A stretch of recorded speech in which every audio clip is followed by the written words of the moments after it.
शुक्र कर मैंने तुझे मौत अता कर दी, और फिर ये भी शुक्र कर कि मैंने तुझे कब्र जैसा खूबसूरत मकान दिया है।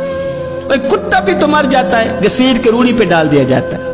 बकरी भी तो मरी थी, घसीट के रूढ़ी पे डाल दी गई। ए बंदे, अगर तुझे भी घसीट के रूढ़ी पे डाल दिया जाता तो क्या था, लेकिन फरमाया नहीं नहीं, ये मेरा शाहकार है, पहले इसे गुस्ल दो, फिर इसको चिट्टा लिबास पहना दो, जगह जगह पर खुशबू भी लगा देना, ये मेरा शाहकार है। फिर फरमाया इसको कब्रिस्तान की तरफ ले जाओ, इज्जत के साथ ले जाना, प्रोटोकॉल के साथ ले जाना। आज तू आगे है, जमाना पीछे, आज तू दूल्हा बना हुआ है, जमाना तेरी बारात बनी हुई है। आज तुझे इतना प्रोटोकॉल, इतनी इज्जत दी जा रही है कि अगर इमाम काबा भी आ जाए, वो भी पीछे है, तेरी लाश आगे है। मेरा अल्लाह फरमाता है बंदे देख तो सही, तूने हमारे साथ क्या किया, देख तो सही।